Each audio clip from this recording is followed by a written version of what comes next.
the national flag, the saffron, white and green tricolour, was publicly unfurled.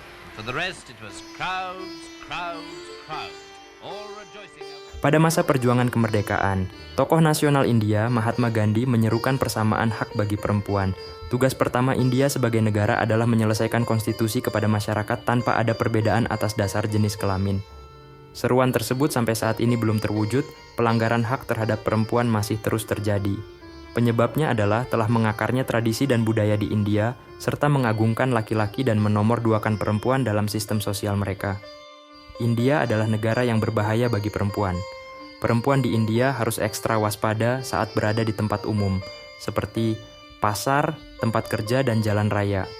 Kejahatan pemerkosaan di India berada pada tingkat epidemik, fenomena yang terjadi setiap hari dan menjadi kejahatan yang tumbuh subur di India, sebuah negara demokrasi terbesar di dunia ini.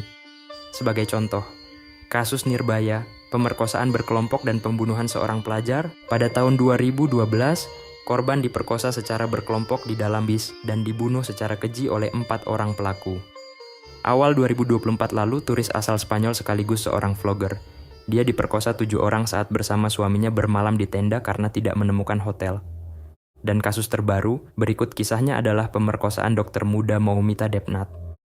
Dokter muda yang berusia 31 tahun itu dikenal rajin dan pintar. Setelah menyelesaikan studi kedokterannya, Moumita melanjutkan program spesialisnya di Rumah Sakit R.G. Kar Medical College and Hospital di Calcutta, ibu kota Bangla Barat, India. Pada tanggal 9 Agustus 2024, setelah bertugas selama 36 jam, Dr. Moumita bersama rekan-rekannya pergi makan malam. Selesainya makan malam, Moumita berpamitan kepada rekan-rekannya kalau dia perlu beristirahat setelah kerja panjangnya. Kemudian Moumita mencari ruangan di rumah sakit untuk beristirahat. Setelah mencari-cari, Moumita menemukan sebuah ruangan seminar yang kosong. Ruangan itu terletak di lantai 3, lalu Moumita beristirahatlah di sana. Keesokan harinya, tanggal 10 Agustus 2024, petugas rumah sakit membuka pintu ruangan seminar. Dia melihat di dalam ruangan Dr. Moumita tergeletak dengan setengah tidak berpakaian dan tubuhnya penuh luka-luka. Kemudian petugas tersebut memastikan keadaan Dr. Moumita, ternyata perempuan itu sudah tidak bernyawa lagi. Kemudian petugas tersebut melaporkan kejadian itu ke bagian rumah sakit.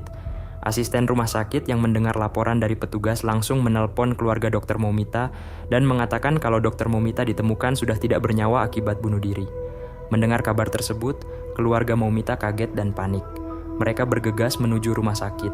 Selama perjalanan, keluarga Moumita terus bertanya-tanya. Hal apa yang menyebabkan Moumita memutuskan bunuh diri? Selama ini Moumita tidak ada tanda-tanda dia akan melakukan hal seperti itu. Sesampainya di rumah sakit, dengan penuh kecemasan dan ingin cepat melihat kondisi putrinya, mereka ditahan dan sama sekali tidak diperbolehkan melihat. Setelah 3 jam menunggu, pihak keluarga diperbolehkan melihat jenazah Moumita. Seketika mereka kaget saat melihat keadaan dan kondisi Moumita. Mereka melihat kondisi Moumita penuh luka-luka di tubuhnya. Mereka lantas merasa janggal dengan luka-luka yang ada pada tubuh putrinya tersebut. Mereka melihat pendarahan di kedua bola mata, memar, luka di bibir serta wajah dan luka-luka lainnya yang tidak seperti self-inflicted atau dilakukan oleh dirinya sendiri. Pertanyaannya, kenapa pihak rumah sakit memberitahukan penyebab kematian Dr. Moumita adalah bunuh diri? Sebuah bentuk perlakuan apatis dan tidak manusiawi yang dilakukan sebuah rumah sakit.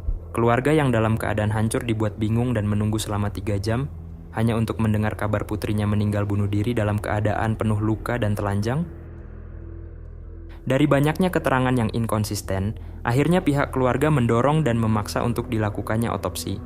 Setelah hasil otopsi itu keluar, terjawablah kecurigaan keluarga Moumita bahwa penyebab kematian Dr. Moumita adalah karena dibunuh dan adanya kekerasan seksual.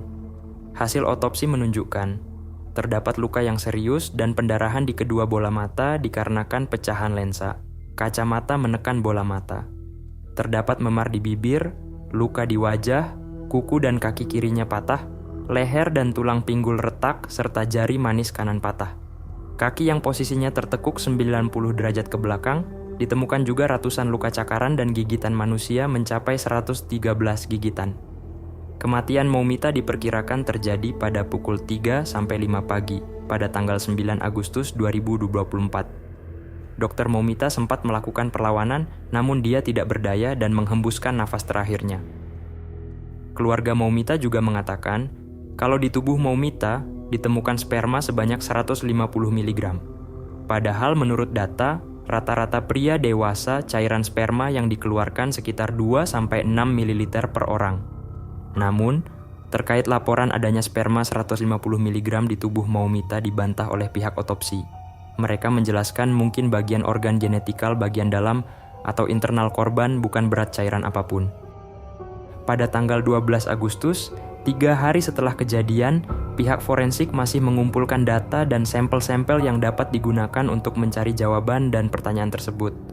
Tekanan publik mulai bergerak, pihak kepolisian pun terus bekerja dan berdasarkan bukti CCTV menunjukkan pada jam 4 pagi, ada seseorang terlihat masuk ke dalam ruangan seminar Dr. Moumita beristirahat dan keluar meninggalkan ruangan pukul 4:30 pagi.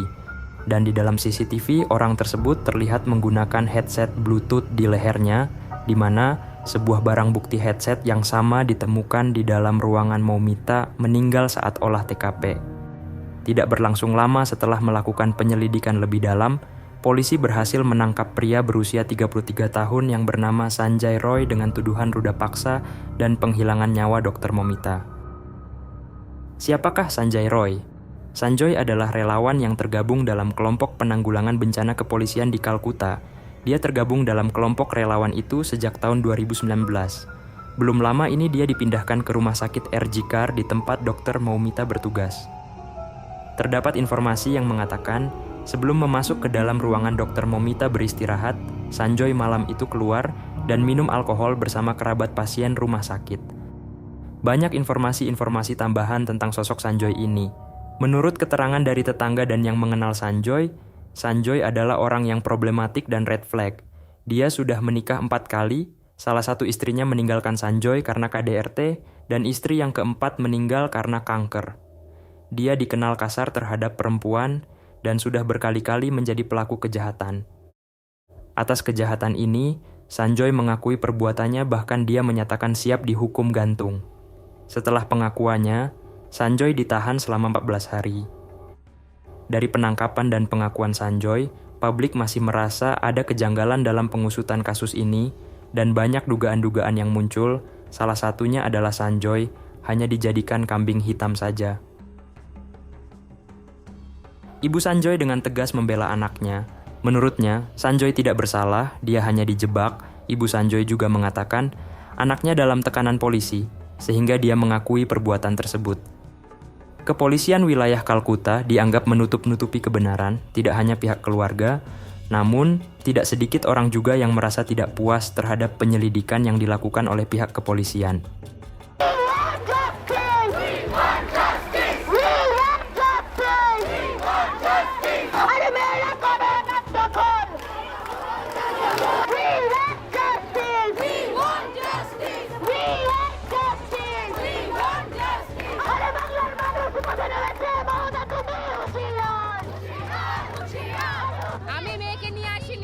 Kasus Dr. Moumita ini semakin meluas dan tekanan publik semakin besar. Partai oposisi politik di India, BJP, memberikan respon dan menuduh polisi berupaya menutupi kasus secara besar-besaran demi melindungi oknum yang sebenarnya bersalah dan memiliki kekuasaan. Pemimpin oposisi Zufendu Adhikari juga mengklaim bahwa isi perut Dr. Moumita sudah diubah dan dia menuduh kepolisian Kalkuta memalsukan bukti yang ada dugaan berhubungan dengan perdagangan organ ilegal. Dirasa gejolak kasus ini semakin besar, CBI pun turun tangan atas kasus ini. Diketahui bahwa CBI atau Biro Investigasi Pusat merupakan agensi polisi penginvestigasi terdepan di India, sebuah pasukan elit yang memainkan peran dalam kehidupan masyarakat di bawah yurisdiksi pemerintah India. CBI Biro Investigasi Pusat langsung bertindak dan mereka memeriksa total 19 orang. Mereka diinterogasi selama 2 hari. Dari proses interogasi terkonfirmasi bahwa ada jaringan perdagangan organ manusia yang diduga beroperasi di luar rumah sakit. CBI juga menyatakan bahwa beberapa orang penting terlibat dalam perdagangan organ tersebut. Bahkan dari petunjuk yang ada 4 nama yang diduga terlibat. 4 nama yang terkait adalah 3 dokter dari sekolah kedokteran dan 1 staf dari rumah sakit. Keempat orang itu juga dilaporkan atas keterlibatan hal lain, yaitu bisnis seks dan narkoba. Mahkamah Agung India bereaksi, menilai kepolisian daerah Kalkuta telah gagal menangani kasus ini, dan khawatir bahwa barang bukti akan musnah jika polisi terus melanjutkan penyelidikan. Pada 13 Agustus 2024, Pengadilan Tinggi Kalkuta melimpahkan kasus ini ke Biro Investigasi Pusat CBI. Kasus ini membuat kemarahan publik memuncak. Mereka menuntut keadilan dan melakukan protes atas sering terjadinya kejahatan terhadap perempuan di India. Data National Crime Records India menunjukkan, dari tahun ke tahun kejahatan pemerkosaan semakin meningkat, dan itu belum termasuk kejahatan yang tidak dilaporkan. Banyaknya korban yang tidak melapor dikarenakan para korban telah kehilangan kepercayaan pada sistem peradilan India dalam melindungi martabat mereka. Para korban pemerkosaan seringkali diminta berkompromi terhadap pelaku. Korban didorong oleh para tetua desa dan dewan suku untuk mencabut laporan atau tuntutan bahkan menikah dengan pelaku. Aparat hukum yang cenderung menutup-nutupi sebuah impunitas yang melanggengkan budaya pemerkosaan di India. Ketika kekerasan seksual terjadi, korban sering sekali mengalami victim blaming atau korban disalahkan atas tindakan yang bukan kesalahannya. Kasus impunitas ini disebabkan lemahnya political will dari pemerintah dan masyarakat untuk melindungi perempuan. Faktor lainnya adalah budaya patriarki yang masih cukup terasa di India, yang berakibat mengucilkan peran perempuan dan mewajarkan kekerasan terhadap perempuan. Ideologi atau pola pikir tersebut membuat kaum laki-laki merasa berhak atas tubuh perempuan, sehingga mereka tidak melihat pemerkosaan adalah sebuah kejahatan dan hal yang tidak baik. Dalam surat kabar mingguannya, Young India, Mahatma Gandhi mengatakan, jika menyebut wanita sebagai jenis kelamin yang lebih lemah adalah sebuah fitnah, itu adalah ketidakadilan pria terhadap wanita. Jika yang dimaksud dengan kekuatan adalah kekuatan kasar, maka sesungguhnya wanita tidak lebih kasar daripada pria. Jika yang dimaksud dengan kekuatan adalah kekuatan moral, maka wanita jauh lebih unggul daripada pria. Ketimpangan sosial ekonomi masyarakat pun menjadi salah satu faktor dan menimbulkan praktek-praktek prostitusi. Menyerahkan anak perempuannya untuk menjadi pekerja seks komersial merupakan suatu hal yang dianggap wajar. Tradisi prostitusi paksa di India bermula dari budaya devdasi yang dimaksudkan persembahan untuk Tuhan. Anak-anak perempuan didedikasikan sebagai pekerja seks atas nama agama. Tradisi ini semakin berkembang dan menjelma menjadi ladang perniagaan. CEDAW atau Convention on the Elimination of All Forms of Discrimination Against Women, sebuah perjanjian internasional telah diratifikasi pemerintah yang memuat perlindungan terhadap wanita dari kekerasan dan praktek berbahaya yang berasal dari budaya, tradisi, atau agama. Akan tetapi dalam prakteknya, India masih sangat terbelakang dalam pemenuhan hak kaum perempuan dan perlindungan.